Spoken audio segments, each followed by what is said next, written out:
support young people in developing digital and media literacy to fight disinformation. We'll also be taking questions from our online audience every 30 minutes, one question per 30 minutes. To those who's watching the live stream, feel free to drop your questions in the chat and I will make sure to bring them into the discussion. But first, I would like to introduce our special guest, Ms. Roxana Minzatu, who is the Executive Vice President for Social Rights and Skills, Quality Jobs and Preparedness. Your title sounds really impressive, Ms. Minzatu. So could you tell us a bit more about what you're doing at your work? We're really honored that are you here today with us. Thank you for having me. The honor is mine, and the opportunity for me to hear you is tremendous. In the European Commission, I advocate and work for what we call social Europe, because the title is indeed a bit more sophisticated. But clearly, you've heard. I am working to make sure that we are up to date with the skills strategy, what kind of skills we need. We can discuss about it today also in terms of the skills that we need to identify what is true and what is false in the online arena. I work on the on the social rights and on the quality jobs, let's say, agenda. I work also in order to promote our European education. And preparedness. Preparedness is a new concept, a concept through which Europe describes the way through which it aims to be prepared for all sorts of hazards, of threats, of vulnerabilities in times when climate disasters and catastrophes, cyber attacks and hybrid attacks, man-made catastrophes, online threats are combined in a way into which you even don't know how to react as a state, as an individual, as an organization, to be able to cope, to be able to navigate all these, let's say, vulnerabilities and crises, potential crises or actual crises. But the role that I have being related to supporting the skilling in Europe is also to work towards developing the skills that we need to be prepared. And we have models. President Inisto, former President of Finland Inisto, issued a report for the European Commission guiding us towards some of the ways through which Europe can be better prepared. And individuals should have the skills to be better prepared. Yes, this is a bit of an overview, so a bit of to be on the simple side, a bit of a Minister of Labour, a bit of a Minister of Education, a bit of Minister for European funds, because we also manage EU funds, European Social Fund Plus, Erasmus Plus is one of the funds that I coordinate in the Commission. These are some, let's say, dimensions of my role in the Commission. Thank you for sharing this. We're really honored that you're here with us today. And this group is a group of young activists, leaders, and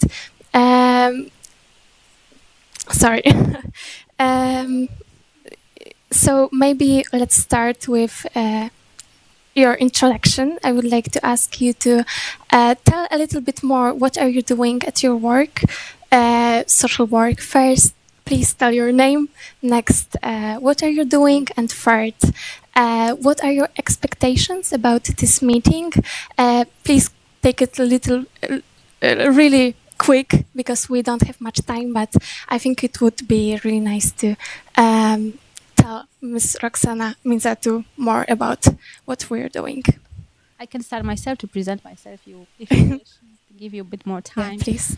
Just for you to know, I am from Romania. I've worked all my life in cohesion policy, so that means EU funding. Through this money, you get to understand a bit of the insides of the, let's say, interior mechanisms of almost every sector, from health to an SME, to infrastructure development, to public service, social service. Everywhere where there's EU money, you need to understand how these systems function, how you protect the vulnerable groups, how you deliver on digital education, if you want to infuse EU money in these directions, you need to understand a bit these sectors. So I have this kind of experience. I've been a member of parliament in Romania. I've been a secretary of state and a minister of European funds. I've also been a trainer and worked as a consultant for projects that are financed through EU money. This is about a bit about me. I've become member of the European Parliament last year, and then very shortly after, I was nominated to be Romania's commissioner in this European Commission. It was for me a very, let's say, abrupt evolution from the position that I had in mind as a European Member of Parliament to that of being in the Commission. Commission that is the institution that puts forward the interests of the European Union par excellence. It's the idea of pushing forward the European Union project as opposed to only talking about the national interest of the member state. And of course, my wish is that through the portfolio that I am allocated, which is about jobs, education, skills, I am as close as possible to all generations and all categories of Europeans. That's why I propose that we start this policy dialogue here in Poland. It's my first country visit in Poland. Today I started it. I'll continue tomorrow and the day after tomorrow. In each member state, I wish to be able to meet with young people such as yourselves.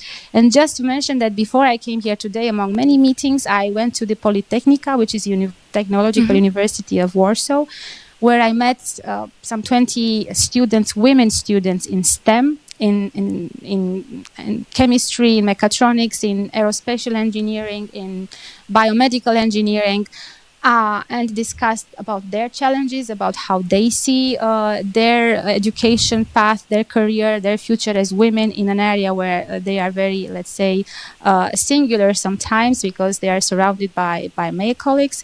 So this is the way I see my mandate, trying to engage with you, to listen to you. I listened to them as well. They came with a lot of proposals today as well. I would hope while discussing about misinformation, disinformation, separating true and fake from in the online world, I also hope to hear from you what are your ideas about how we can skill equip Europeans, especially the young generation, but not only the young generation, in order to be able to navigate these, let's say, these threats that exist in the online world, where we are micro-targeted, where we are exposed, where many times we are the product.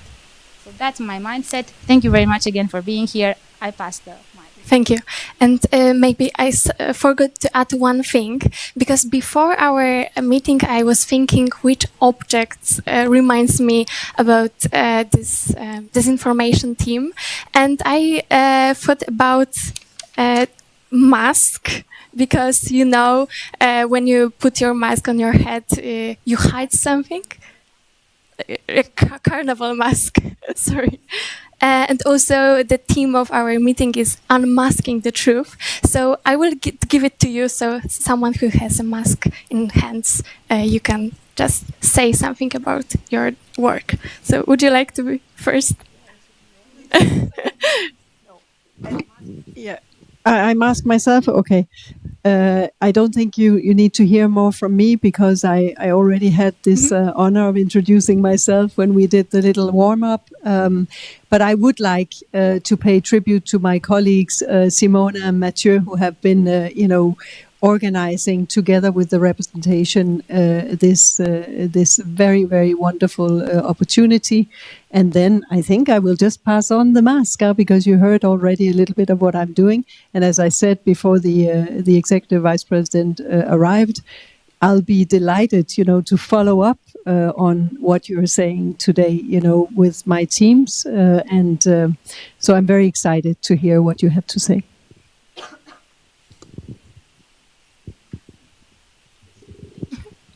Hi, so my name is Iga. I am a Schumann trainee at the European Parliament Liaison Office in Poland, and I am also a volunteer at Together.eu. And today my expectation is to basically learn as much as I can from the people involved. So it has some dots, in fact. It's a beautiful mask. My name is Agata. I'm from Sempre Afrenta Foundation from Lublin. I am a youth worker. And today I'm here to discuss some really nice topic, which is social media, the pressures, some disruption in the internet. So I hope that today we will have all a great conversation. Yeah, I think that maybe it will be better for the European Union to keep mask as far as possible. Yeah, but I will keep this mask with me here. I'm Kamil. I work for a National Research Institute on cybersecurity. So disinformation is also a very close topic to me. We are making a lot of research, but also educate young people, especially young people and also decision makers against cyber threats, also disinformation. Also a tech trainer within the European Solidarity Corps and youth work in a community center. And I'm really delighted to be here. Mostly to hear different perspectives, different voices on topic which sometimes is only perceived from a very strategical level, but it's also important to see how it really influences on our daily lives. Thank you. As the mask. Thank you, Kamil. I will add that we need to be really quick, okay? Hello, glad to be here. My name is Klaudia Buzanowska. I've been working as a facilitator within Erasmus Plus programs for the last 4 years, engaged with various NGOs. For the past 1 year, I am working for tech industry. What is my expectation? I would like to hear some insights regarding policy making. What can we do as citizens to have bigger impact? My name is Michalina, and this year I started my first solidarity project. The name is Digital Bridges, and I'm caring about the youth and trying to build a bridge between the new technologies and fight with disinformation in the web by the workshops. So I would like to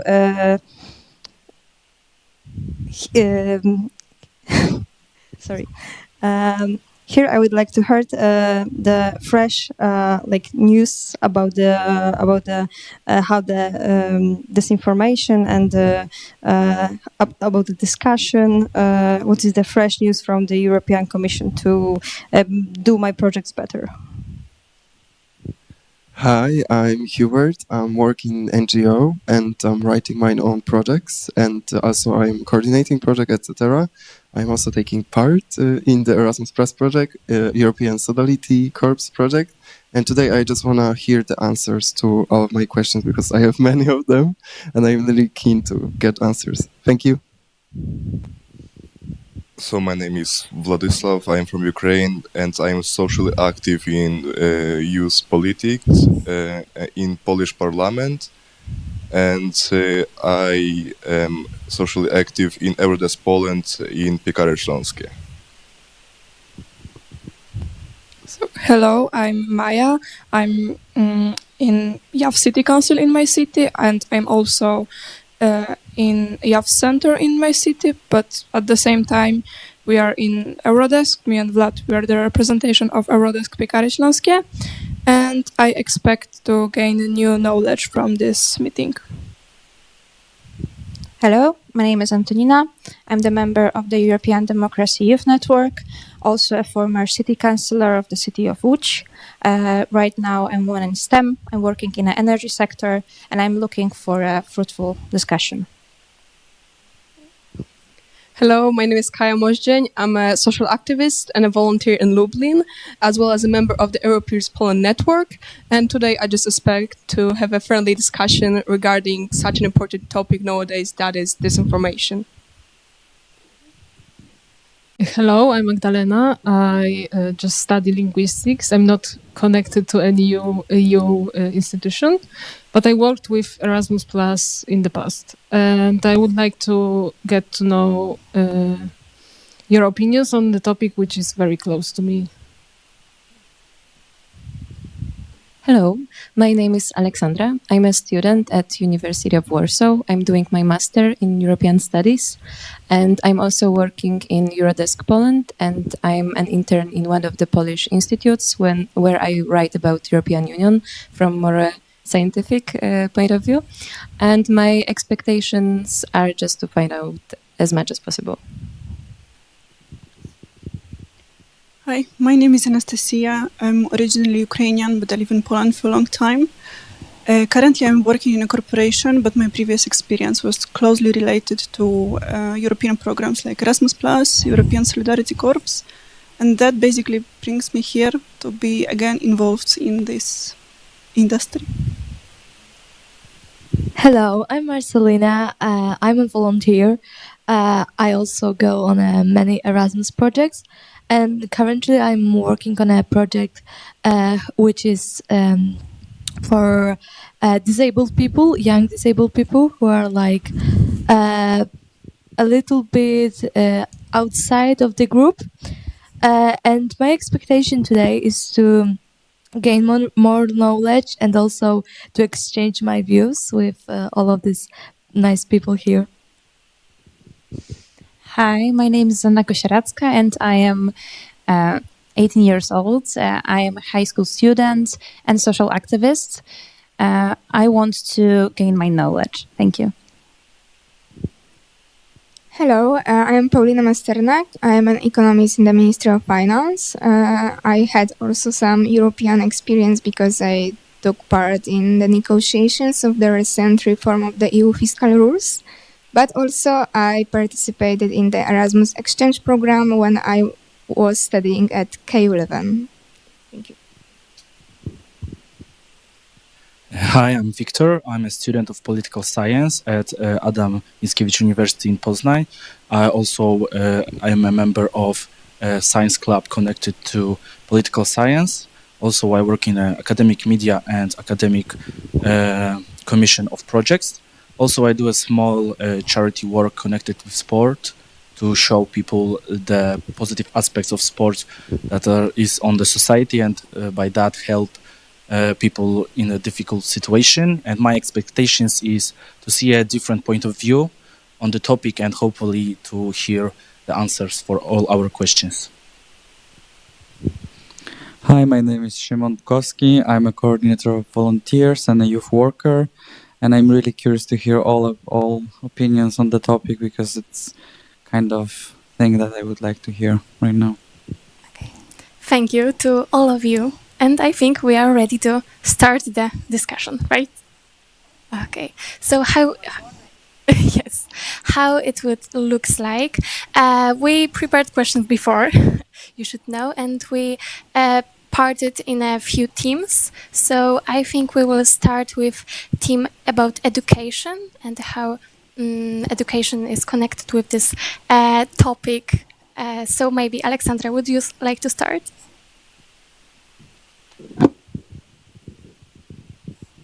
Okay.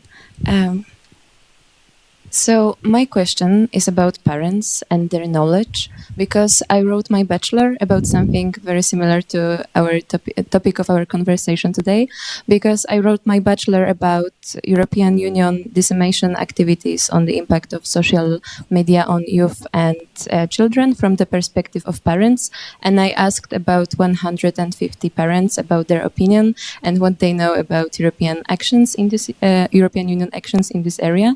And according to my research, only one person heard about Big Plus strategy, and only 95% of my of parents I asked, they didn't hear about safer internet centers.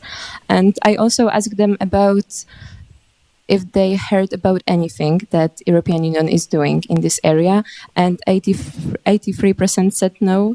And I also asked them, this is the last data I would like to tell you, that I asked them if they wish for European Union to make more in this area, and only 50% of people said yes, and 37% of Polish parents said no, that they do not wish European Union to make more. So my question is, if there is any way that parents can find out about European Union actions in this area, what can they do on their own to prevent their children and youth in Poland and in European Union?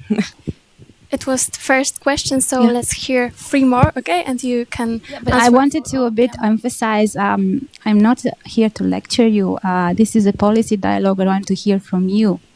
I'm not an expert on disinformation. Maybe Pia will at some point indicate, but I want us to have a dialogue. I want to hear from you. How do you see the solutions? I'm not the teacher here to deliver answers on technical questions, because then it wouldn't be a dialogue. Then I come, I tell you what I think, and you will implement or not what my ideas are. I want to hear from you. This is the sense or the purpose of a policy dialogue, that you share your opinions. How do you think that parents should, be better addressed in terms of, these needs of information? And then we can comment on that, because otherwise it would be a very technical and I think boring discussion. And again, for me as a commissioner, it is important to hear you so that I can a bit calibrate what we will be working on as future policies, especially the skills policy. This is very important for me, or how we will design the future Erasmus or the future other programs. But I will not be able to give you answers in terms of go on that website, on the other website. I would comment from the very beginning, actually, however, that it's even before the Brexit that the European Union did have an issue with its identity, with how it identified the actions that it financed and supported in member states, so that normal people would know. And it is the situation that many times, depends on the country, they would travel in a bus or go into an emergency hospital, or a worker works on a certain type of, let's say, technological device, and they do not know that they are financed by the European Union.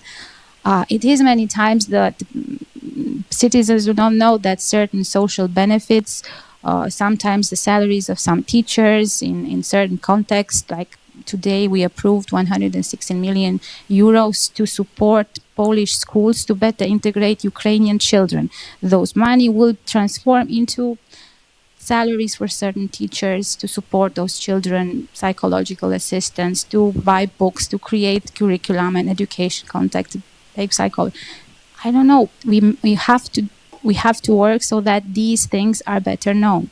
How do we go closer to the mind and heart of the average citizen who has the attention span very limited, be it that you are 20 years old, you are 50 years old, you are no longer available to listen, that is made by the European Union, that is made by the government, you just don't want to know. But we need somehow to better target our beneficiaries, let's say, the way we are targeted by misinformation, disinformation, fake news, according to our online preferences, according to our online profile. We also need to somehow, this is not just a comparison, but we need to find ways that parents are better, let's say, have better access. So you also tell me, ask the questions, but also I invite the others to join in ideas, responses that you think would be let's say, feasible for normal people, because sometimes in the offices in Brussels we are discussing, or in capitals we are discussing from a certain level, and we aren't designing the best responses. Just thank you. Okay, I have to be sure that we prepared many questions to you, because I'm not a teacher here. I'm not here to teach and to give answers. I'm here to hear you. To hear you and your opinions and your input, your questions as well, but mostly how you think as a young generation, the next generation that will lead, how you think we should design our policies and engage also. I think we will definitely will have some questions, but also I know that Kamil would like to. Maybe just following that, you ask us also for a bit of an input. So if I may just follow that direction. So based on the research made by our institute, the average time that teenagers spend on internet is daily 5 hours and 36 minutes. So it is almost 6 hours per day on a normal work day.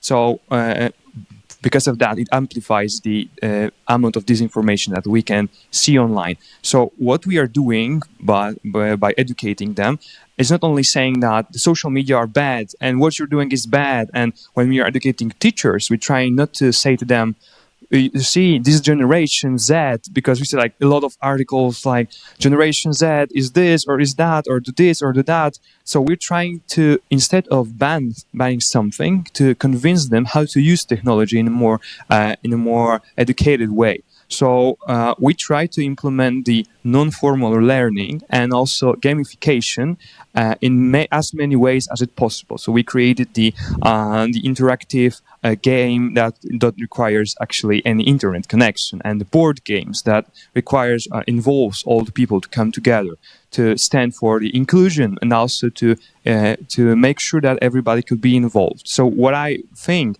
it is crucial to not only train the teachers, but also to and students, but also to educate trainers and facilitators and youth workers. So the European training strategy could involve more things related to critical thinking, not only at this level, but also how to be more resilient to different cyber threats, which will be not only about like the phishing or disinformation in like the general, but also how to talk through games, how to talk through non-formal education about these very important things. Because we can talk with ministries and decision makers about strategic approach, about building social resilience and all those very fancy words. But what is, I think, the crucial point of youth engagement is that how to go to the roots, the grassroots actions should be made of. And from my perspective, it should be mostly about these gamification, how to transform what we're already using into educational way. So that's my point, and I wanted to share because I think that is more efficient instead of a lot of tons of papers and some regulations, some summaries, highlights in reports. I know this is important to base policy on something, but also how to put it into work using Erasmus+, ESC, using different ways of collaborating with other people. So yeah. Just how to start warm up a bit. So sorry for a long, but that was just like some Great thoughts point. about But you said how. You mentioned the how. So what you expressed, what you shared with us is how you would see it. Who do you think should be, let's say, the stakeholders that could provide this type of friendly content? Should it be in the formal learning environment, informal? How do we make sure that we propose such channels that we reach as many people as possible? Yeah, maybe I just quickly, and maybe the other have different ideas. Yeah. So for my perspective, that should be a mixed. So both formal and non-formal activities. We have a lot of great NGOs doing the work in this information field. We have fantastic fact checkers doing the work, but we also have institutes like ours. So we provide the policy, we provide the education on a high level, but we also have the non-formal way. We also have the NGO that work complementary to counteract disinformation. So this is how the education should be cohesive, like being together to mix it all. For some people, that will be better to learn from non-formal channels. Some people prefer, like teachers, they mostly prefer like to have a book to read it, to have a time to read it through. And then this also works. So the good combination of the traditional education and both with the non-formal learning, for me, that's the best option. But maybe you have different ideas. If I may, I'm also a youth worker, and right now, like we work at school, but we use like non-formal education. Also, we applied the gamification strategies, but we do not work with cybersecurity. I will say because we do not have actually any access to any people that could actually share the knowledge with us. We have access to youth. Like easily, like when we go as an NGO to school, we can easily talk to psychologists and director and agreed on some to just share our knowledge with them. It's not a problem, but the problem is having someone above us who will tell us what exactly we should do. Because as an NGO and volunteers, we can actually we can find the ways to talk to youth. Because like I'm 25 years old. Those are almost my age, like from 16 till 19. They are more interested talking to young people who are not building like authority with them. They are more open, like yeah, exactly. Like I believe that what But can NGOs cover every school, every community? What kind of approach, what kind of partnership could be built? Just reflect upon that, because I also think that it's easier when you have access and you are believed and you are received with open heart by those whom you speak to, but also to think, should it be also in the formal curriculum or just reflect about. I believe it should I'm be. not saying it either way. I'm not saying it. No. Like I believe it should be in a formal way in general, but the start, the beginning, like we could start at the beginning with the NGO and volunteers doing it informal. That there is no curriculum. Like we could just work it out. But the other thing is how we build the program actually. How we finance it in general. Like I have no clue right now how to do it. To be honest, I just know how to work with youth, and I know how to transfer the knowledge to them effectively. We could find the money. I think money is the least issue in this discussion. But yeah, indeed, how to? What is the content? Sorry. Yeah, but I don't know if it's possible. But I think we could combine the Erasmus Plus with the school curriculum to contact the Ministry of Education and propose the moderation of IT lessons, so that the school students could learn by interactive programs, for example, learn pattern recognition, general signs of misinformation in the internet, and maybe some artificial situations to teach them about the frauds that AI provides.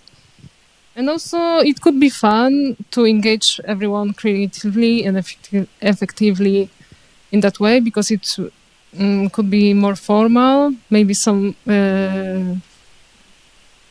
kind of forced into the curriculum, but it could work that way, I think. Just to reflect upon these ideas again, there's nothing written, nothing we're talking about potential solutions.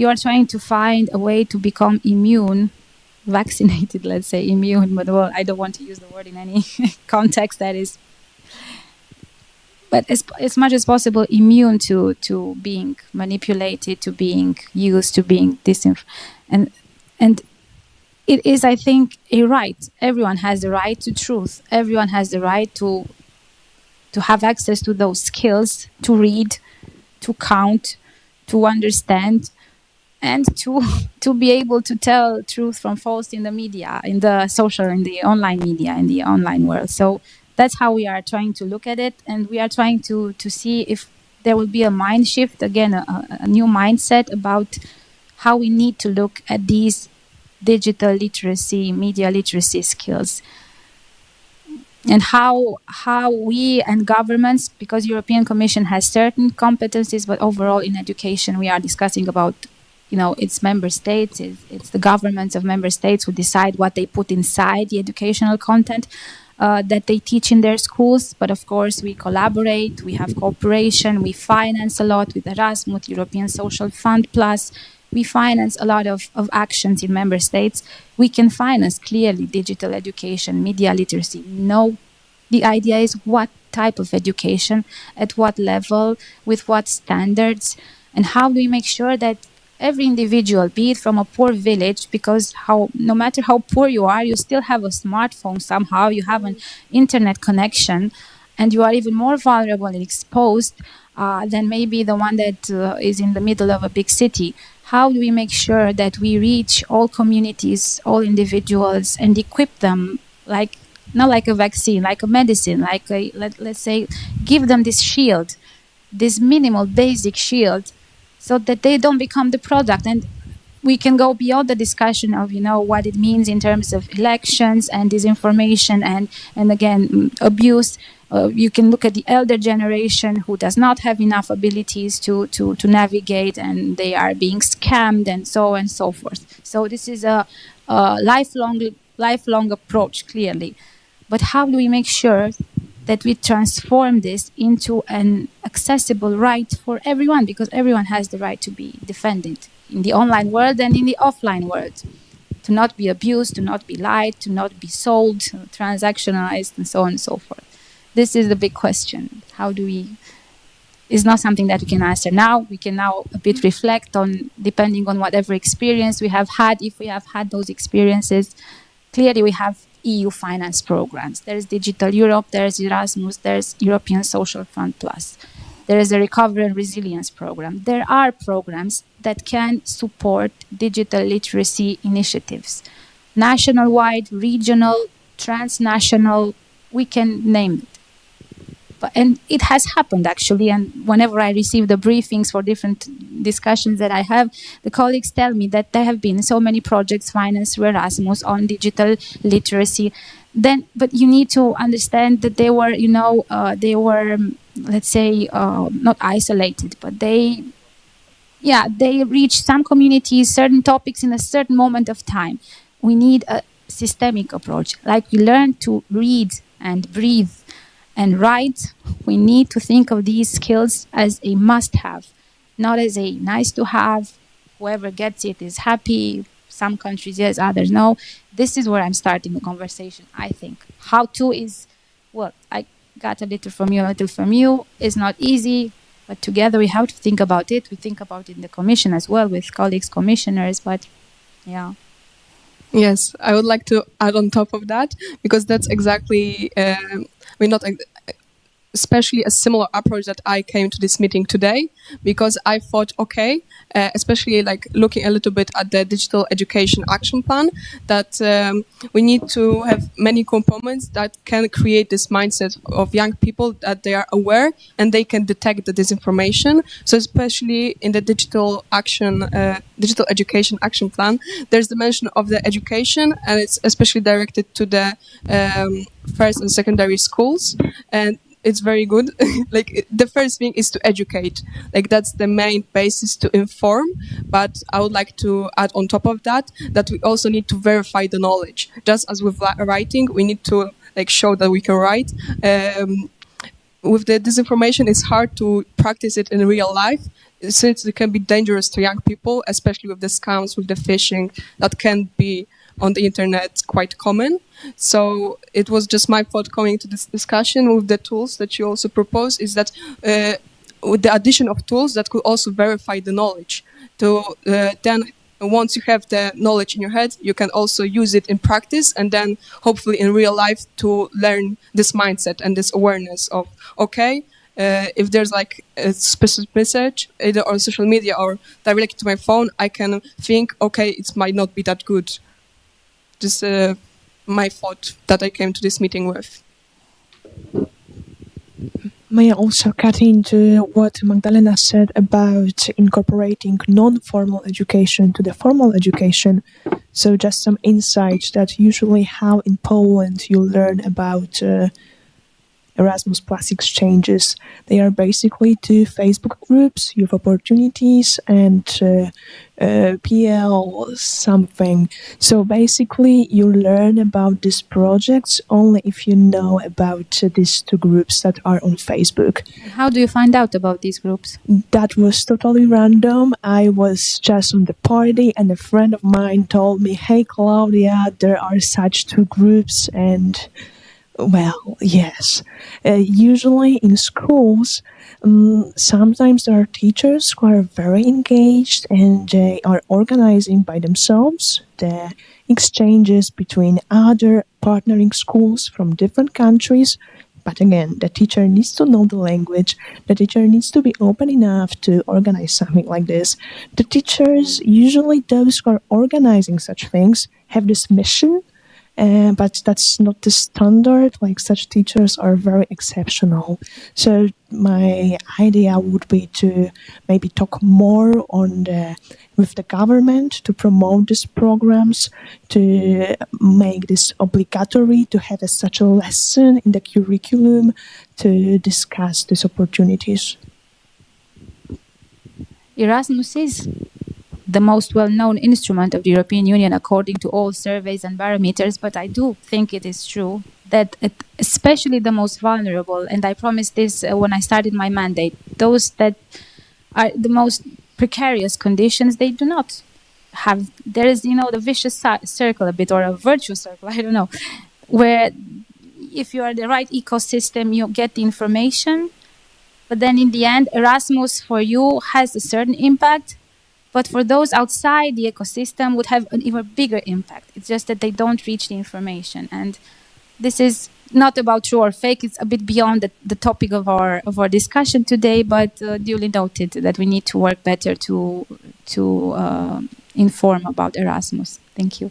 I just would like to add that we, as a Europeans network, we really care in the country and in the other country of Europe to promote the Erasmus Plus programs. So if you want to join, you can also promote in your region these programs. And also I get the idea that we are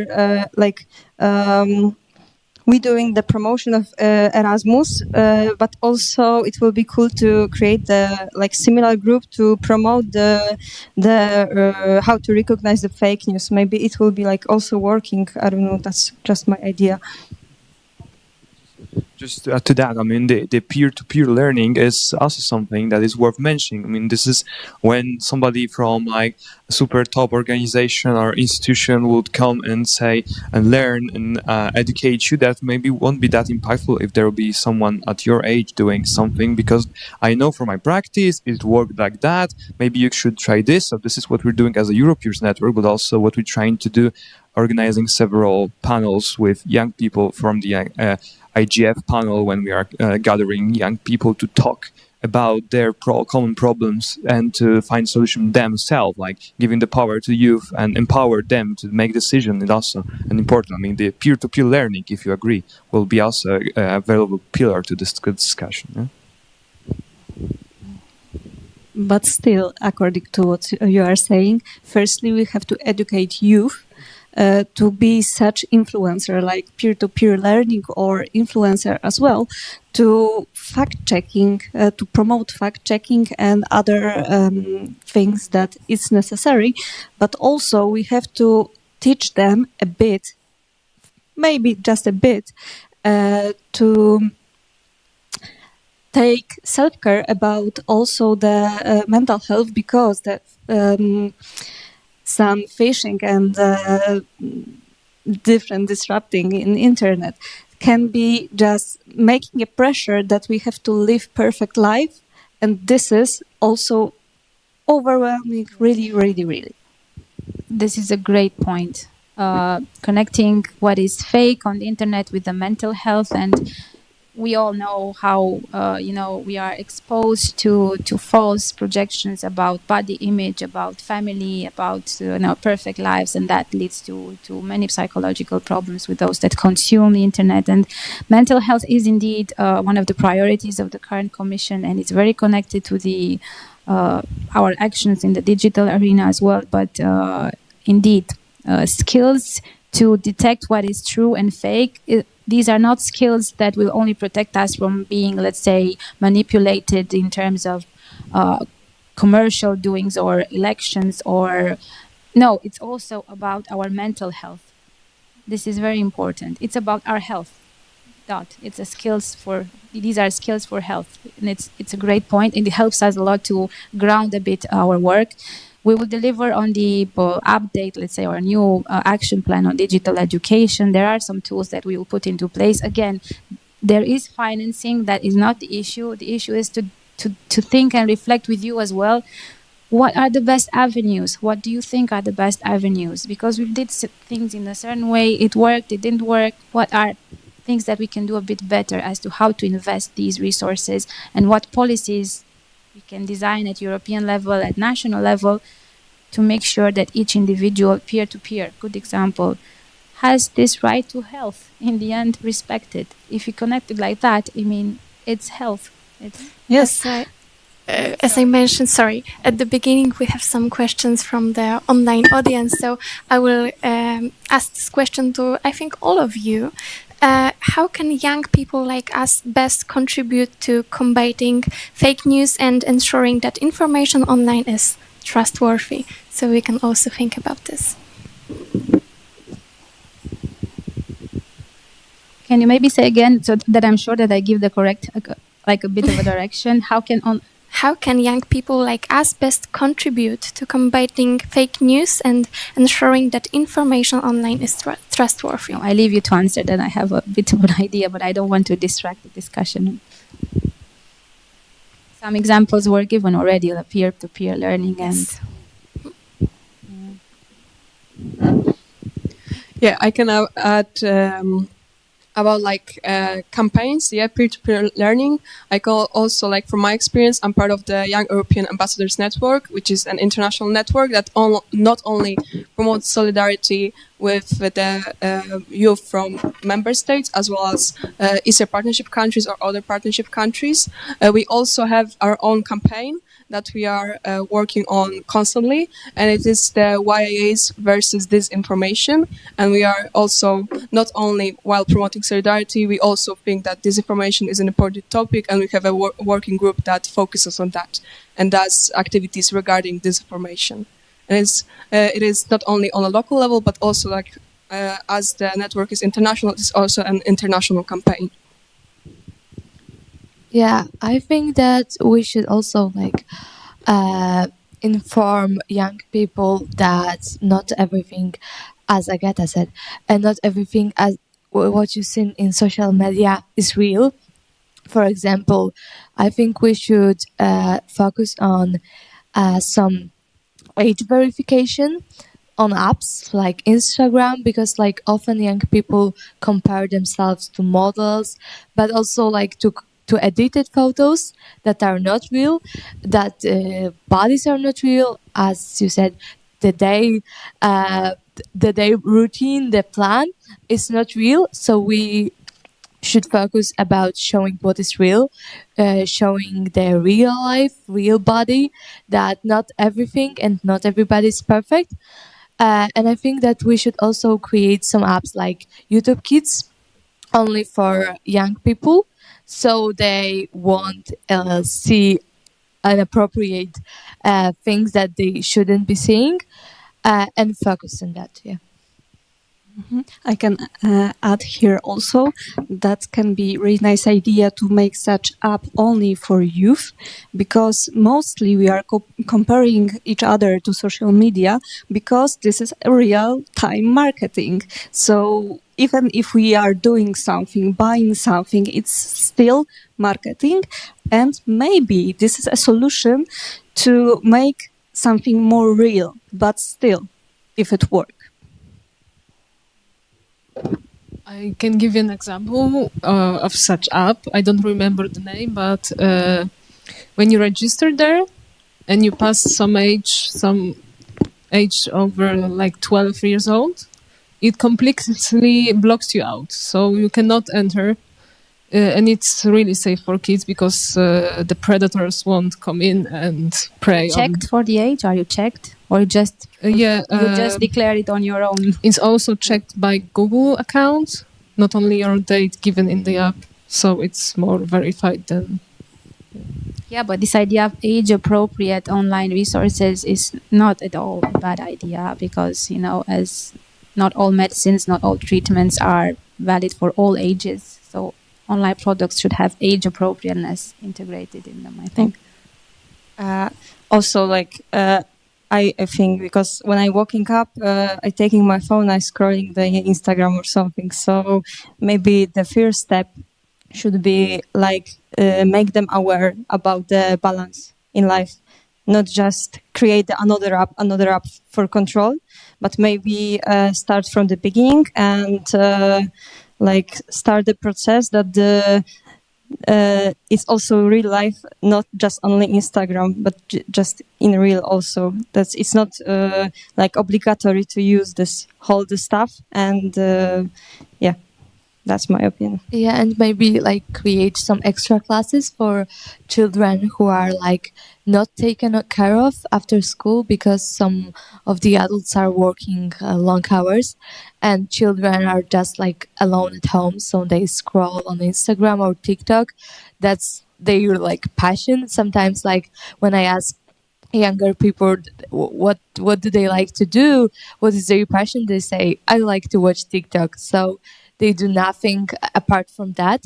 So I think that we should organize, like we can do it ourselves, like some extra classes, I don't know, board games, some sport activities, to let them know that there's like some different activities than sitting on your phone.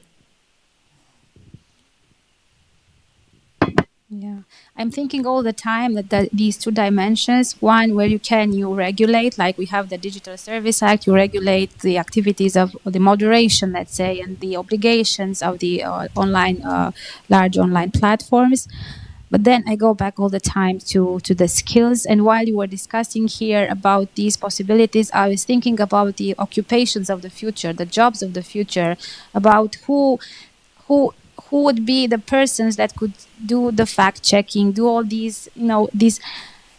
And it will be, I mean, I will tell you also that in terms of how we can handle like high level disinformation and malicious activities, I have had some discussions with some experts who said that these are already powered by AI. And the only way to counter react and to handle them is also to use AI and not only human. But I'm not going there. I'm just also putting on the table the idea of thinking that we are discussing skills and jobs. Maybe the fact checking, maybe this kind of, it's youth work sometimes. Maybe there's new skills and new jobs that are needed for us to be safe around these online activities that we have. It won't happen, I think, only through an awareness effort, because there is addiction.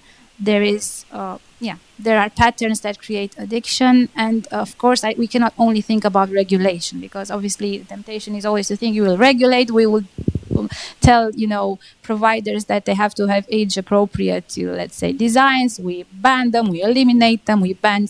This is, I think, a temporary solution. We need to think beyond that. How because it's going to be your generation for your children and for your grandchildren that will be most exposed to dealing with these consequences of true and false and the connection with health from the online world. How will we handle it? With more AI, with more technology, with people that will have jobs in this area, or skills to support masses, to support communities, collectivities. Yeah, these are discussions that we need to look at carefully. I would like also invite each of you to take a voice and ask questions or maybe share ideas. And we also had discussion about AI before this meeting. So maybe some of you would like to take this topic. So maybe not that connected with AI, but regarding to verification processes, I would like to talk about some serious problem with gambling elements in computer games, because the integration of this has risen significant concerns among policymakers, industry experts, and also the public. And many parents don't even know that now the computer games have gambling elements, and many young people, teenagers, face this. For example, you can buy with real money stuff in the games, and it's works just like slot machines. So it's like pure gambling. And I think it should be something done with that, because we cannot give the gambling elements to the young people. And I think that EU could give some regulations to make pressure for the countries. For example, I think the verification can be done like in car sharing apps. It worked like you have to send your photo of driving license. You wait a few hours and somebody is checking the ID card, the driving license, and then you can use the app. So maybe this is the idea to verify the age of people who use these games. Following up on the AI question, then what I wanted to focus on is AI and social inequality. So we have kids who are, let's say, who come from more privileged families, where their parents, their family, they are already using AI ChatGPT, Gemini, and so on. They teach their kids how to use it. Then at school, these kids can do homework better, or even can know how to write a prompt and how to prepare better for the exam. Then these kids will go to work, and already in the working environment, people who know how to use AI, how to write smart prompts, outperform over people who do not. So I believe that in these circumstances, we would have an increasing gap between people who can use the AI and people who cannot use it. So my question and the answer, and like an idea for the answer, would be what to do to diminish this gap. And I'm thinking about like 3 pillars, what we should focus on when it comes to creating the recommendations for country educational system, when it comes to projects, Erasmus Plus projects that should be mostly financed, and also when it comes to creating any apps or online platforms, or 3 pillars. The first being critical thinking, so like logic classes, for instance, that you can have during the philosophical studies. So just logics, what is the premise of the statement, what is the conclusion, and next to logics, also emotional intelligence. So that's what have been mentioned previously, this well-being. Maybe just, when you read the information, then create such a mechanism in people to think what kind of feeling this information have evoked in my mind.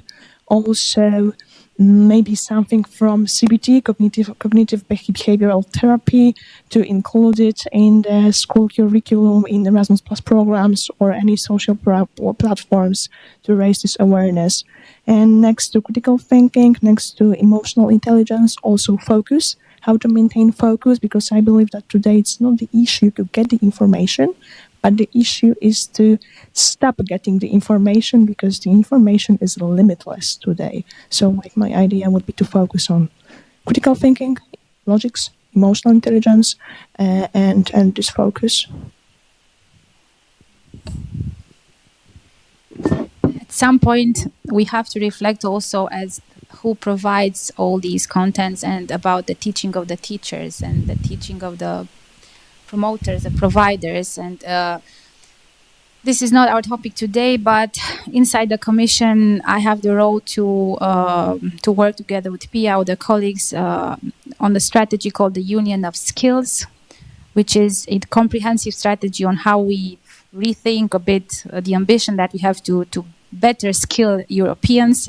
And inside that, we need also, and we will look also at something that's called the teacher's agenda, but it's actually about how we motivate people to enter the teaching career, how we make sure they stay there, and how we properly train, instruct, equip them so that they are able to deliver such content. Because in the end, we need to have them as pillars there, apart from what we can do let's say in different contexts, a learning context, and what we can do with partners from civil society. And this is a challenge indeed, because it's really, tectonic. Things are changing in education, tectonic. We need everything. We need history, geography, chemistry, of course, math, and our native language, and foreign languages, and digital skills. But we need critical thinking. We need it.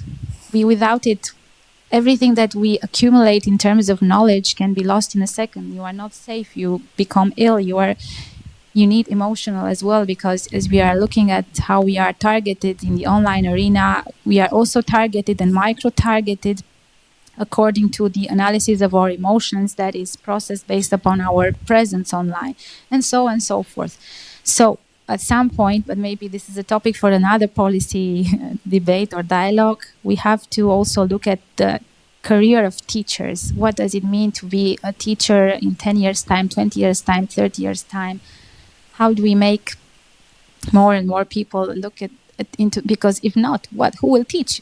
Gemini and the generative AIs would deliver, and they are tools that are useful in a way, if handled correctly, to enhance, like virtual reality does, like augmented reality, like they can enhance, the quality of the educational content. But the question is of balance and how much and how little. And so this is another topic, but just for you to know that we are trying to have, let's say, our eyes on solutions to better support teachers. This is just shortly, briefly mentioned. Also, a question from online live stream. Laura from Berlin is asking, since technology is constantly evolving, for example, deepfakes becoming more realistic, how can we keep up ameliorating our skills to tackle that? Maybe some of you know a question for this. Maybe I could add something, because when it comes to deepfakes, I think it's even trickier than with normal misinformation, because they're called deepfakes for a reason. We can't really say whether it's true or not. We don't have any how to check whether some image or video was really made or not. So I really think that deepfakes are a field that should be addressed more through regulation. Just I think that there should be some kind of maybe watermarks on AI-generated images or videos, because we shouldn't. I think that we can't escape the issue that we really can't check everything, and some of the things are really have to be regulated, and we can't put too much responsibility on individuals, on young people, that we can be resilient to everything, because we can't. And when it comes to critical thinking skills, general knowledge, all of this is super important, and it goes hand in hand with being more resilient to misinformation. But I think that those algorithms, deepfakes, and misinformation works also the way that it impacts us subconsciously, not only on this conscious level, because we just scroll the feeds of Instagram, Facebook, and so on in the so-called meantime, so we can't really comprehend what we took from this to our mind, what not. And then we, for example, say things that we saw on the internet, even didn't think that this impacted us. So yeah, this is my call, to not put too much pressure on this individual responsibility. Yeah. And to strike a good balance between this and yeah. You talked about the pictures, but that are made by AI. But I also wanted to mention that songs are also often made by AI, and songs are created with the voice of a given artist, even though the artist didn't sing it. And the record company may have the right to the voice of the artist, but the AI, of course, doesn't. And it also is a source of disinformation.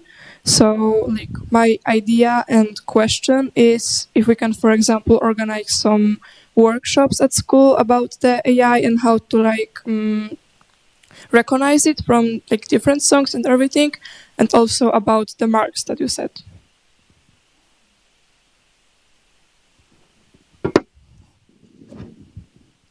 If I may just maybe just give some quick tips about how to recognize a deepfake, if you're interested. I mean, there are some certain differences between the real and the fake ones, called the artifacts. And of course, with the new versions of the AI, it becomes more and more difficult to recognize. But there are some things that on the actual stage you can spot some artifacts actually. So in Polish language, I may focus on Polish language. So for example, the deepfakes that we are analyzing have very difficulties with saying numbers. So for example, like 99th or something. So this is the first sign. Also the like gesticulation, like their people are very vibrant with their gestures, while the things that they're saying is actually does not demand such a say dynamic in the negation. That's why they're just copying and looping a very short piece of video to create a deepfake. So it is not a short video. So this is just like 2-3 seconds looped. So you should also they pay attention to the whole image. And the third thing is also the mouth itself. So when you cannot see the teeth or you cannot see the tongue moving inside, it's also it might be a sign that this is a deepfake video, because when you are trying to put different voice into this mouth, and it gets like very glimpsy, and it's like like somebody is moving without actually moving, speaking without actually moving lips. So that's the three thing, and the fourth would be the texture. So for example, there was this the deepfake of Iga Świątek, our famous tennisist, and she was advertising some financial scheme, and she was saying like, "Oh, the government would like to hide this from you," and of course that was a scam. But there was this texture, like if you put that pattern on a video, because that is also a very common thing to do, to put some texture on a video so that you will not see the very like some low quality or some artifacts on the person. So there are some, but as you see, it is very hard. Actually, you really have to pay attention to the video, but all fact checking comes with an effort. Like you need time, you need to pay attention. And I think what is the solution in times when we are trying to outsource everything, to not outsource thinking, and that will be actually important thing. Yeah. Zuzanna, Władysław, you hasn't spoken yet, so maybe you would like to add something. Okay, I have a question that I read recently, that Business Insider reports that 37% firms in Poland fired at least one employee during the year because their work could be replaced by artificial intelligence.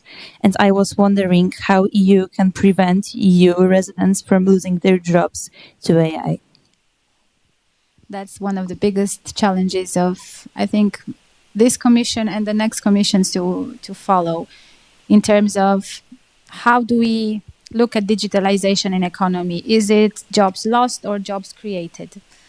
Of course, the best way, and we've discussed with the automotive industry just recently, the best way in which we can combat the job loss is to help those potentially vulnerable workers reskill. And this is a discussion that we try to build sector by sector. There are obviously in the business models of different industries opportunities to become more productive, more efficient, to automatize, and that is something that is helpful for Europe's competitiveness. But at least my role, and I think it's a desire of all that want Europe's good, is that for these people that are, let's say, affected, we have a system in place through which we offer them the possibility to reskill, retrain for a job that is in the same line of work, in a complementary line of work, or the same job but with more digital skills enhanced that would allow them to be, relevant in that company. Of course, this doesn't happen overnight, but it is the kind of system that we want to put in place. This is why the Union of Skills that I was talking about earlier is a kind of system that will propose some solutions through which not only young generation but adults, we are forced to go to the doctor every year or every 2 years to do a medical checkup and see if we are okay. If we're not okay, just take some treatment, or maybe just to strengthen our body, have some vitamins. The continuous reskilling and upskilling of workers, of individuals, the continuous assessment of their relevance and their strength on the labor market needs to happen, because you cannot protect them in a better way than that. This is the best protection that we do.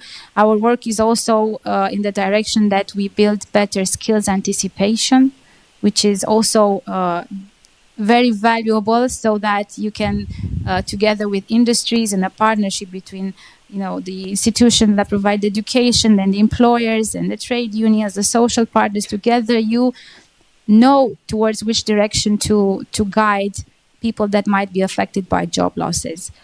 There are ways, there are, let's say, models that are already implemented. I think Denmark, but I don't want to share the different, I don't know, to mistake the country, but I've discussed with ministers of labor on what they do in order to tackle these issues.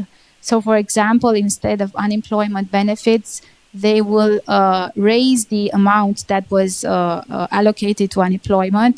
I don't know if double it, but at least raise it, conditional that it is invested, spent on a training in a field, in an occupation that is identified already as being relevant, sought after in the labor market. So not anything that, because we do offer EU money for many years now, okay, reskill, and the beneficiary chooses what he wants to become, like a hairdresser or an engineer. I'm just giving random examples. No, we need to invest public money indeed, and private money, companies' money as well, to reskill, to upskill our workers, but we need also to guide them a bit towards what are those jobs that are also relevant, sought after, will offer them a proper salary, quality job, and so on and so forth. So skills are the answer, but a mindset of skilling. And this is easier in the beginning of life, of course, after you've only graduated, maybe high school, vocational education, university. You are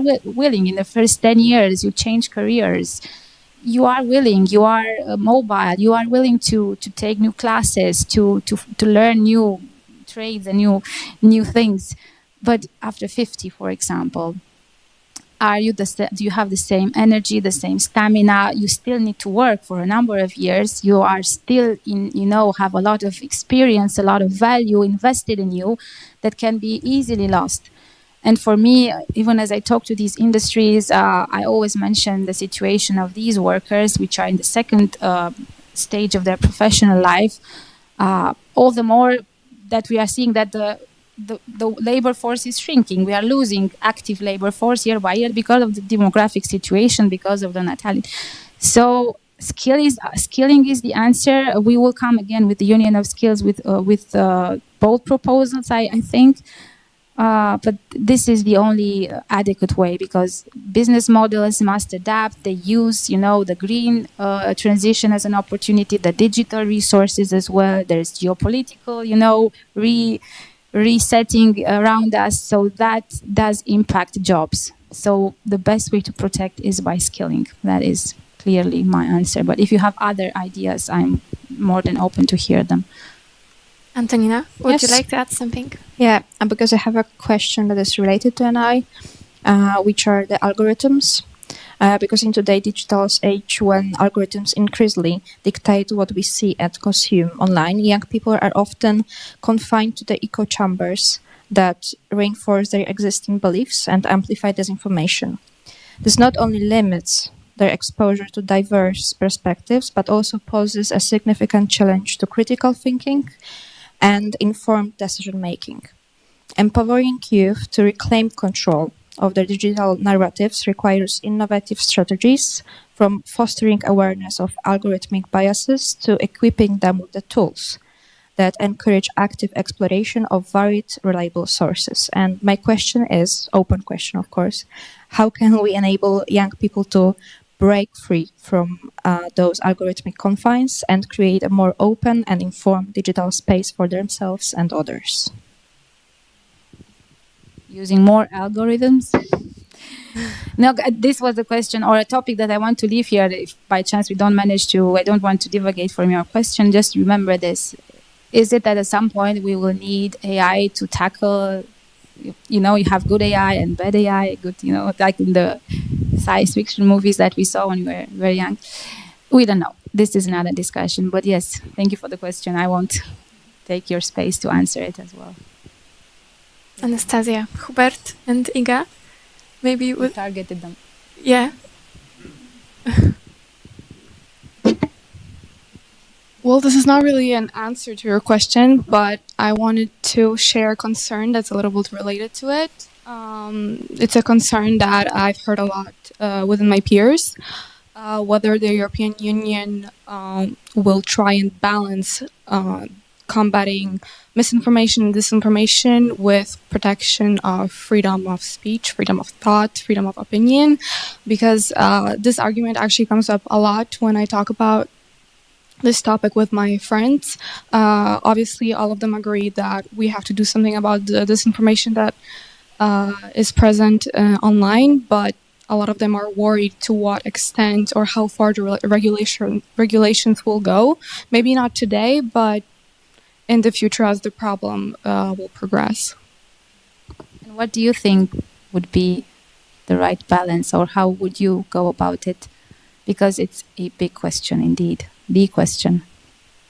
I'm not entirely sure, but obviously I'm talking about, I think most of the concerns are about social media posting, and maybe expressing each other on there. Well, this is like a long-term concern.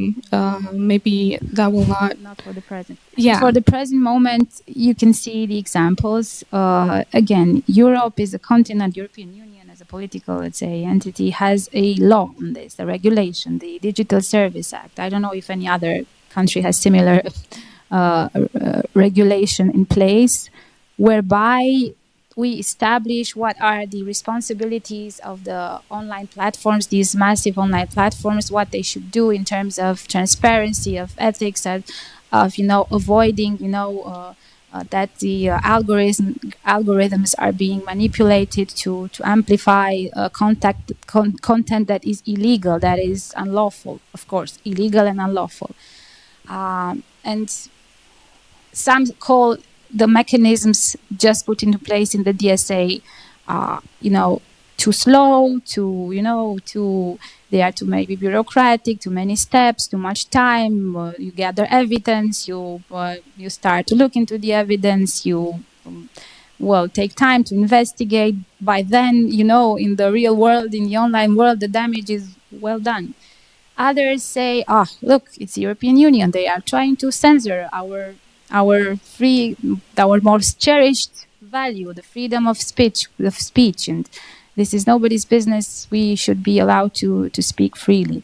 So indeed, I think that for the moment, and this is a good example of how the European institutions try to strike this balance to protect certain values, to install certain to put some mechanisms in place, while not, of course, let's say, affecting the basic rights that we hold dear. But for how long will this be possible? Because democracy is this kind of mechanism through which it can self-inflict or its own, let's say, good traits and characteristics, the freedom of speech, the liberty to speak, to circulate, to diversity, minority, majority, and so on, they amplified by technology that is not well regulated, they can come against democracy itself, towards authoritarianism, towards something that I don't think many people would wish for.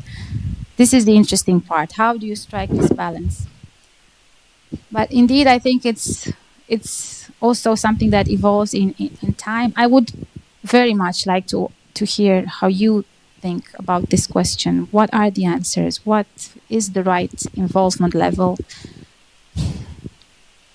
I would like to add that I see that the artificial intelligence and fake news destroying our democracy in the whole Europe, because we have a lot of fake news about the whole situation from every country, and I got the idea that every the politician campaign or every content share directly from the European Union, from the politician profiles on the social media, because right now we're taking the knowledge from the social media, and that's not true.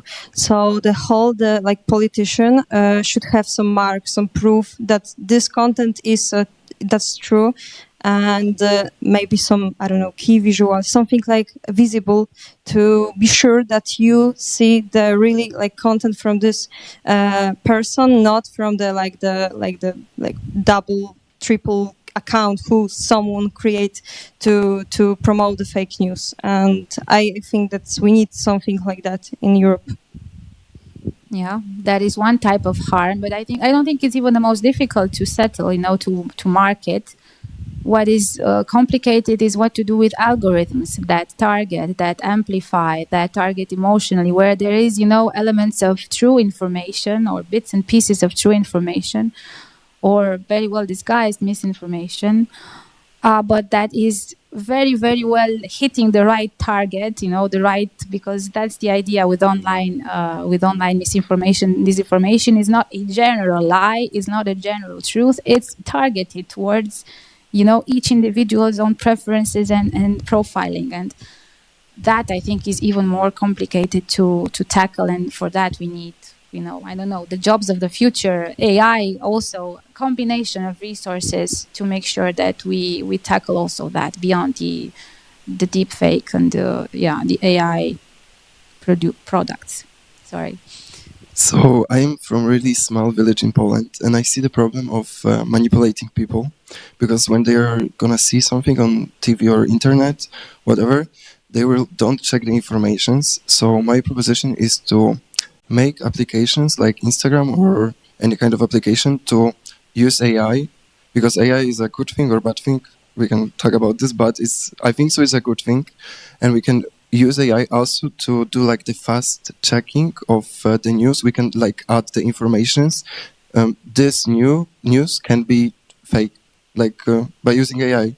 Like make, for example, Instagram, because many politicians in Poland, especially the right view one, love to use the facts from the past, what the second party did something, the politician thinks, so they love to use it. So my person is to just maybe do like the fast checking of the news that they post, because people are easy getting manipulated, especially in my village, because the right-wing party is winning like for years and years, because they don't have any kind of other informations. They don't want an EU in Poland because they think like that, because they only have the access to the one kind of information. So, and it's fake. So, it's very hard for them to get out of this box. They are sticking to the box, and that's it. So maybe if they will see that, like the small information, that this information can be fake. It's not like statement, this information is fake. It's like, could you please check it somewhere or whatever? Because the politicians love to use like fakes to manipulate the people. They love to use it everywhere, like in the church, in the Instagram, Facebook, especially the TV in Poland. It's crazy. We have like right-wing view. One television is full right-wing view, and they don't have any kind of checking. They just watch this one, and that's it. They will believe in everything. They will say in everything. So I think it's like a really good decision to maybe involve AI to do like kind of checking for them, or just forbidden it. By I know it's very hard because we need to be open, etc. But they are using too much fake informations to manipulate the people in democracy. So it's not democracy, because they just manipulate them to vote for them. And I see this every day, because I'm talking to the people and they are very angry to me, because I'm an open person. They just want to talk with them about everything, and they are just close to one party, and they don't want to even hear about the European Union. So it's not that easy even to talk for me in my school. I'm not in school. What are their opinion, their general opinion about the European Union? They don't want Poland in EU, because they think we just the EU wants the migrants to come to Poland, and that's it. Like the right-wing view television tell them like, they will bring the migrants to Poland, and your country will not be the same country as you was born in. So it's a bad thing for them. And even if I am trying to talk to them, like, sorry, I'm going to Erasmus Plus, I'm gonna learn about something, and it's really easy to get in. It's not easy, but it's easy to get somewhere, to study, to travel. It's opening your mind, it's broadening your horizons, etc. And it's very hard even for me to talk to them about this, because they're like, no, sorry, but we don't want a EU. That's it. Because they are manipulated every day, day by day, by the information. They stick to the information. They even don't want to talk to me about this problem. So it's not even possible for me or just any kind of other person to talk to them. And my another solution for that is to, because you said you have a founding, so maybe you can do like kind of places like where the people will be able to go like me in really small villages, where they will be able to go and meet together because they have like one opinion and they will want to spread the informations about the EU. They will have, because young people, when they have like space, they will bring you a lot of ideas, but they need to have the specialist and they need to have place. They first were a specialist like, sorry, I don't remember her name, I'm stressed. But she's a very clever girl and I love to talk with her because I think she has a lot of... Claudia? All of them. But she's a coach and I think she has a lot of ideas and I wish I could work with her. Like she is giving me a lot of ideas and I wish I could like go somewhere to use them. Like maybe we'll find a solution on really local level, not European level, because you really focus on like Euro level. I focus on it too, but maybe we should also think about the local environment and about the local environment and solutions already. No, we hear you. About the like more local environment than European or just country. So because, as I said, they don't have any kind of access to the informations. I think so. That's it for now. Pia was just saying that we could support such initiatives. No, thank you, Roxana. I think that, these are spot on ideas. And I think these mechanisms, we see them at play, in Europe, not only in Poland, we see them in the US, the same kind of mechanisms, okay, we have enough to do in Europe, so we don't need to talk about the US today. I think others will. But we also have solutions because we are building strong networks across the union, also in rural areas. For example, with networks which, by the way, are also very mobilized by this representation, the local councillors. We have these Europe Direct centers, that organize things, that could perhaps, help address, and bring perhaps if, we work a bit differently, young people with expertise also present, to bring some more information into the debate. So I'm not saying we have all the solutions, but as the Executive Vice President was saying, we have also funding. So if we combine things a little bit better in the future, prioritize the need. This is the need of our times, and we can prioritize it and state it from EU level. This is an issue that is attacking all of us. But just to mention, you see what happens in lack of education and of context is polarization. The idea is to create the enemy. That is the whole idea. Who is the enemy? The migrants. If it's not the migrants, we'll see somebody else.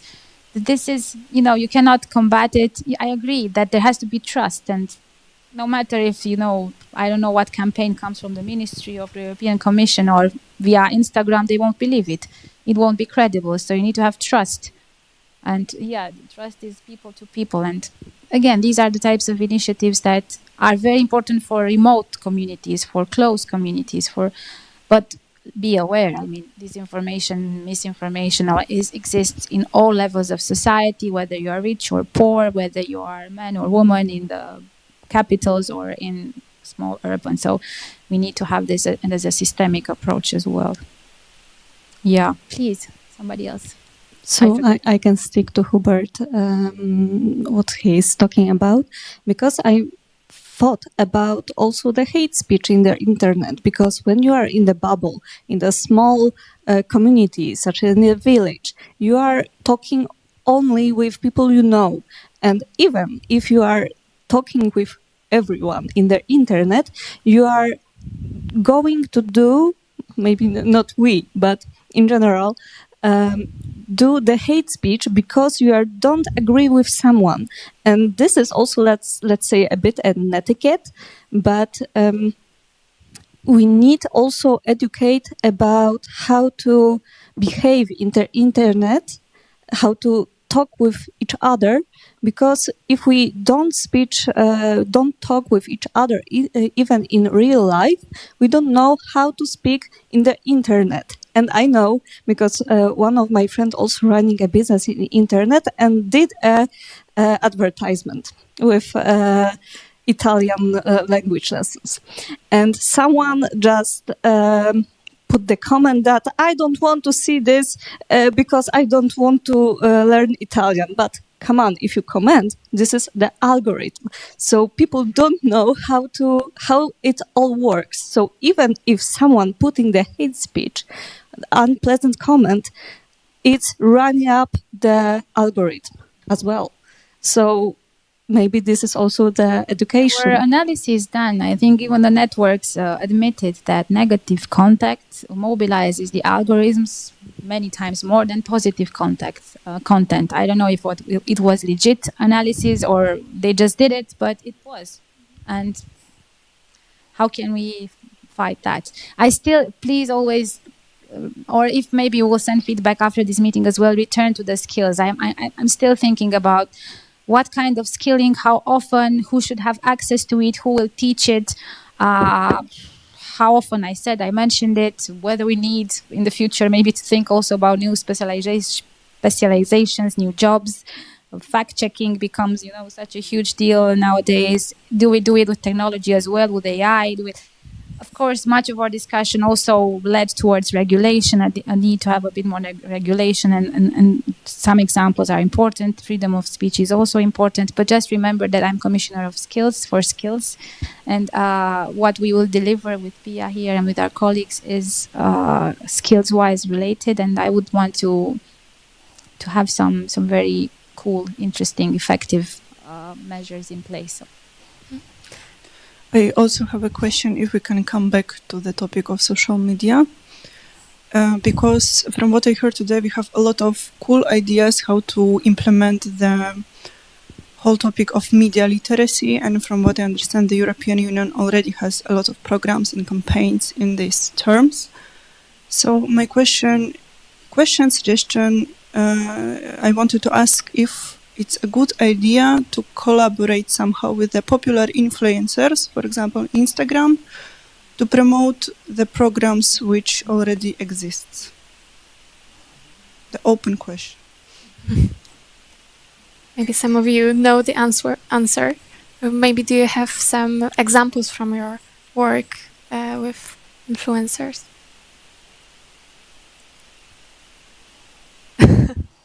Okay, so you can think about this and maybe answer later, or would you like answer now? I have no idea if it's a good example, but like collaborating with influencers, because,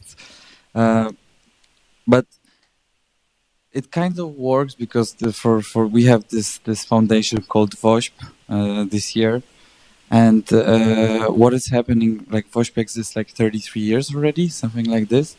And with the influencer topic is really interesting because they sell the service of one of the greatest actors and influencer of Poland, like Maciej Musiał, which will clean your house. And I believe like this is not like when you choose the right influencer, it might work, but how many we have like that really like solid ones that you really know that will promote it properly and will have a good influence and will also will be directed to different kinds of groups of people in general. Like because Maciej Musiał is like this guy also. I believe that at least. So I think yes, it is a good idea. For example, we can look at like business marketing ideas. If someone wants to sell a product, usually they collaborate with, I don't know, influencers or athletes. So I think this idea is a good idea because it can work. But we need to choose good people for that because many influencers don't have a good opinion. But I think maybe athletes, because people love them and they compete they compete on the international level. They are well recognized. So I think maybe there is some solution in that.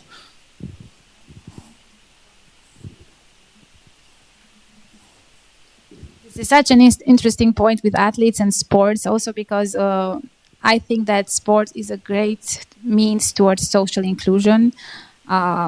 Sports does a lot of things, makes you healthy, performance, even money in some industries, entertainment, obviously.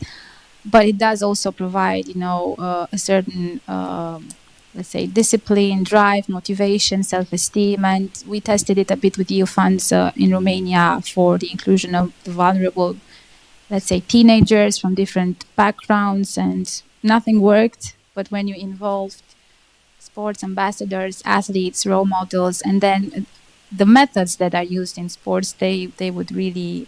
So then I think that we should explore that kind of innovative ways to reach as best as we can our audiences. But let's not forget we are up against. So again, we are in need to be the good guys, the good, let's say, the good apostles or whatever, to reach the audience that also is reached every day, bombarded by all kinds of information. And okay, this is me. Thank you. Don't worry. Okay. Hearing my own voice. So indeed, or maybe it's some fake. Indeed, there will be a moment when we also need to look with the experts at whether we need technology to tackle the amplitude of these let's say, disinformation waves, or we can do it with behavioral and with human initiatives. Yeah.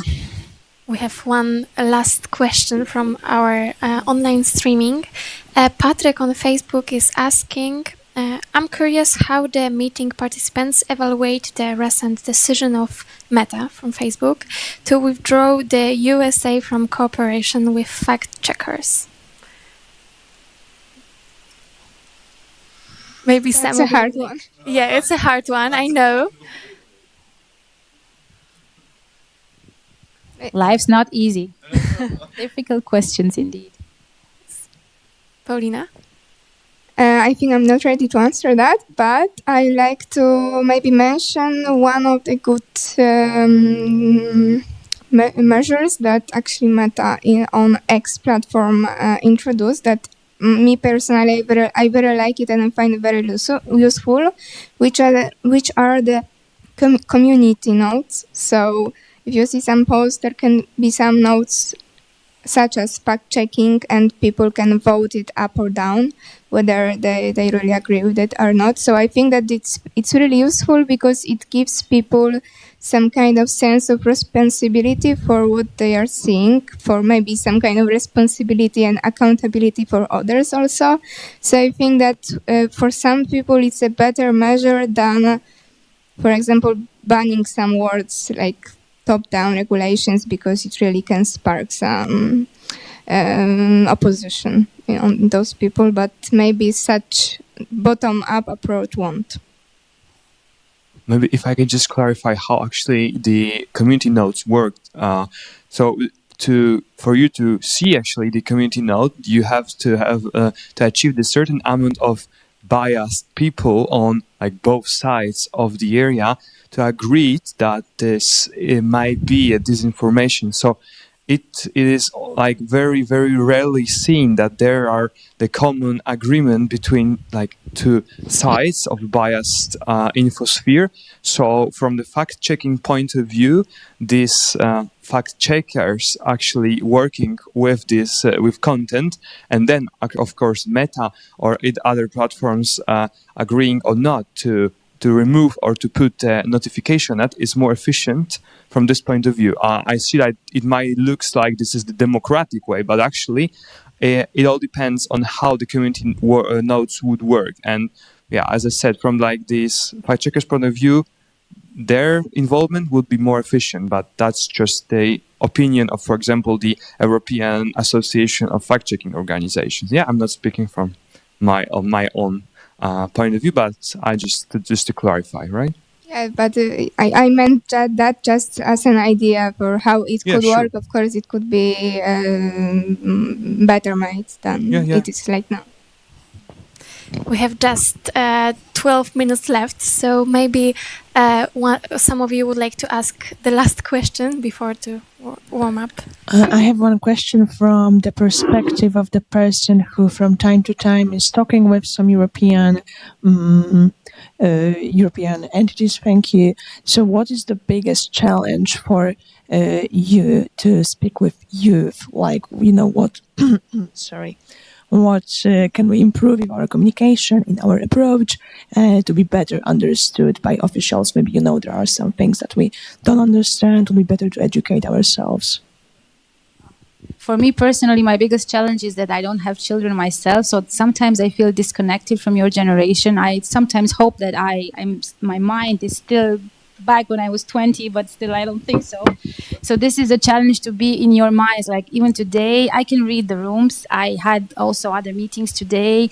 As I entered this round circle and this discussion, I wasn't able to see whether you're engaged or not, because I'm someone that really tries to connect with the audience. So I may not be a very traditional official. I'm somebody that came from national politics, and I value a lot energy and emotion in communication, in political communication. It takes you this far, not very far, but well. But indeed, I mean, what I think that we need is that we have young voices near us. That's why I would first of all want to have as many debates or discussions as we did today in Warsaw. In Romania, for example, I promoted this idea of child participation. So we need to have some structures in place, youth, teenagers, so that they are near us a bit and they will calibrate some of our, let's say, understanding of how we impact with our decisions the young generation, help us communicate back. I think DG and the Commission is putting in place such a mechanism with youth responsible, but it's still early times, early days. There is a huge challenge to communicate from EU level with the young generation. The language is that which is. I mean, first of all, at EU level, you have certain competencies, legal, rights to do certain things. Others are at the national level. So if you are not allowed to do more than strategies and plans and recommendations, then you would wish to tell the people, okay, tomorrow I will raise your job, or tomorrow I will create this new. But the thing that you can do at EU level is to steer, to guide, to create cooperation between member states, so that together you generate a brilliant idea about how to train on media literacy. This is what you can do. But is it attractive? Is it easy communication? Is it something that is that can reach? Is it something credible that, because many times we communicate at EU level certain decisions or certain perspectives that do not produce impact the next day for the audience, that depend on many other steps to be taken by governments and regional authorities and to become reality for those that listen. So then how do you communicate? Do you tell them from the beginning, okay, look, today after a battle of 4 years, we finished this directive, like we will maybe work on a directive or on legislation, maybe, I don't know, on AI at work. It will take a number of years to design it, to negotiate it between member states and parliament, and it will take, and then you finish it, but it won't produce results the next day. How do you communicate it? How do you say, this is the end of a huge work, and I will protect you in face of job loss when AI, how do you say this? You cannot, because there's also some years ahead when member states, governments need to also do their job. So it's really a challenge to communicate from European level. It's important, I think, that is to do this check-in as much as we can to connect with you. Also to be as aligned as possible with national politicians. I know that perceptions are different, but that maybe European politicians are this way, national politicians are other way, local politicians are even better or worse.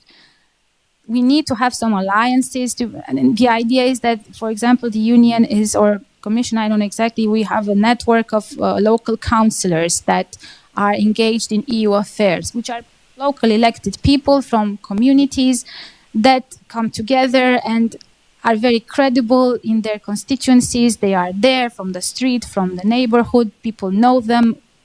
well, they are more open to hear them, and they can also be close to us at EU level and extract information and explain it and give it on the credible channels, so long as they are credible as well. This is important. Obviously, online campaigns and online solutions for the European Union are implemented full scale on all social media platforms, but there is obviously a rather, there are limits as to how much you can become an influencer, being an EU official, to speak the language of an influencer, to be so free and to use, because the moment you use, big words or very simple and drastic words to make yourself very clear and to produce an impact in the audience, that same moment you may politically create a bit of, of unrest among member states, among political parties in the European Parliament, because Europe is a diverse group where, it's not like everyone is on the same page. So it's a challenge. I think it needs a partnership to create channels of communication. And for me, it will be always very important that when I communicate, it's not just me, it's me with you, me with the mayor, me with the county councillor, me with the businessman, me with the corporate, and so on and so forth. If it's just me, the commissioner who came from Brussels, nobody knows that I'm actually, a Romanian. I know the image. I know it very well. So it's again about credibility and creating context for what we try to communicate. So thank you again for engaging with me in this dialogue, because it helps me and will help me a bit to calibrate our messages. Okay. Thank you so much, Ms. Minzatu, for this amazing discussion, and that we have had this opportunity to speak and share our ideas and questions to you. So one more time, thank you very much. Thank you so much. Thank you.